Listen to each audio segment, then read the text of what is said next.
So, of course, we have to start with the best of the best. For Sweden, the biggest billionaire is none other than H&M's Stefan Persson. His father, Erling Persson, started the company in 1947 and then passed it on to his son. That son then amassed $25 billion.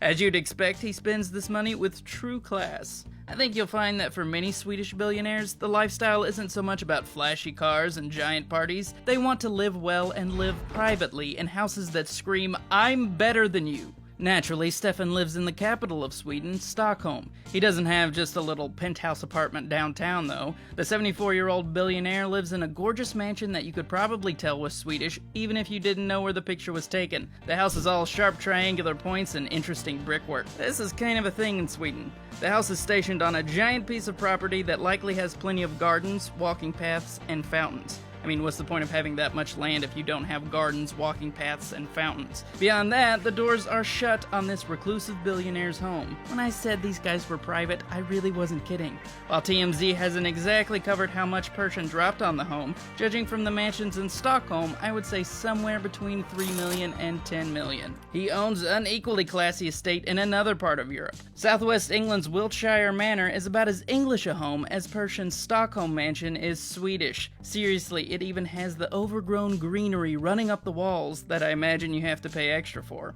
If you didn't already know, the average starting price for a manor is around $2 million.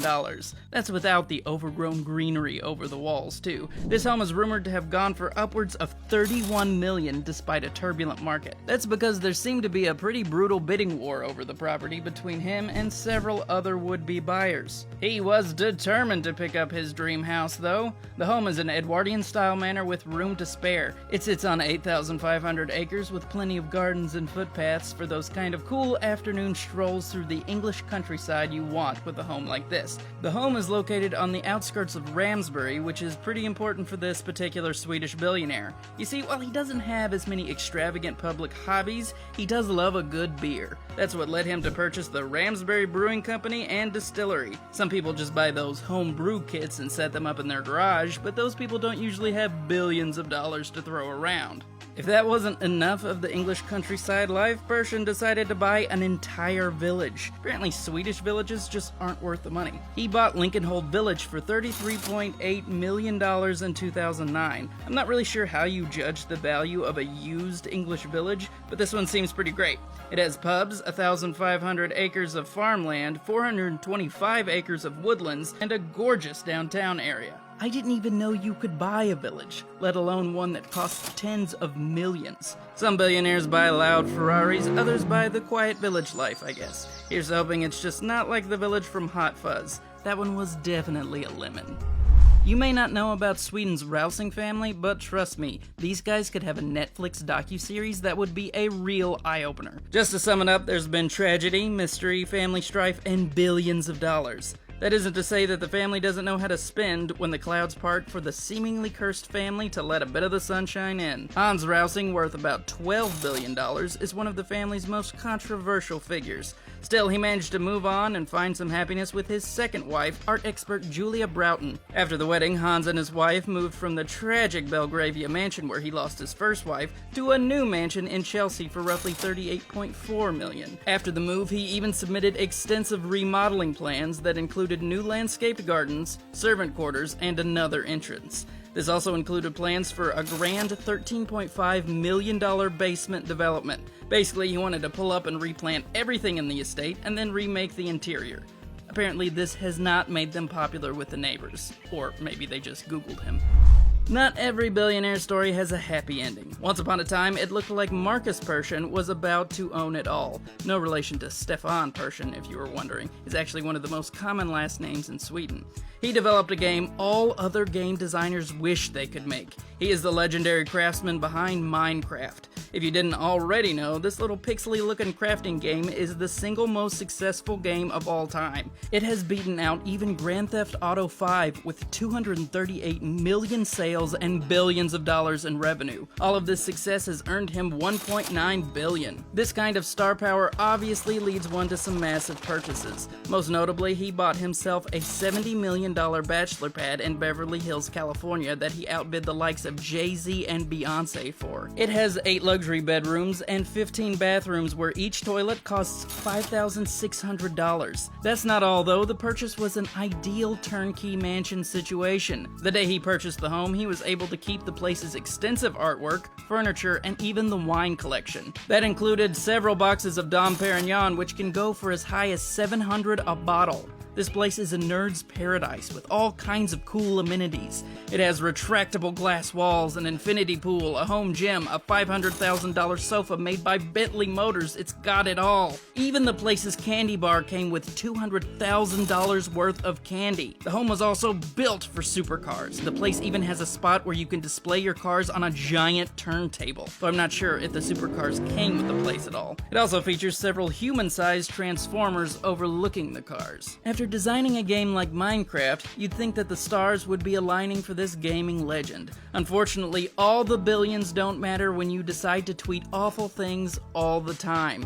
His behavior took him from one of gaming's greatest heroes to one of its most controversial figures. He wasn't even invited to the 10th anniversary celebration for the game. You would think with all that money you could hire someone to ask you, "Are you sure you want to tweet that?"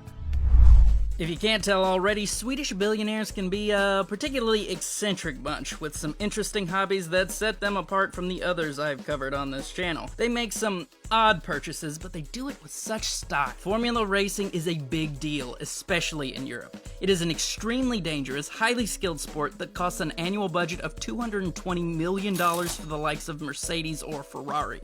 Well, the underperforming Swedish team Sauber was saved by a collection of highly interested Swedish billionaires in 2016. At first, they kept their names a secret. Eventually, it was discovered that the buyers included members of two of the biggest families in Sweden. First, we have Carl Johan Persson, the son of the richest man in Sweden, Stefan Persson. At that time, he was following in his father's footsteps as CEO of H&M, which netted him $1.6 billion. The other was Finn Rausing of the infamous Rausing family in Sweden. Today, he has amassed over $8 billion.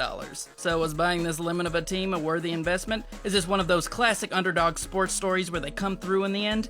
Well, during that season they placed 9th in the Brazilian Grand Prix. It was arguably one of the worst seasons the team ever saw. So yeah, I don't think it worked out for them. Sometimes you get to live your sports dreams and sometimes you don't. Daniel Ek, known for being a co-founder of Spotify, is a huge football fan. His team of choice is Arsenal. How much does he love his team? Well, Spotify has earned him $3.9 billion. He made a juicy offer to buy Arsenal. By juicy, I mean he offered $2.4 billion.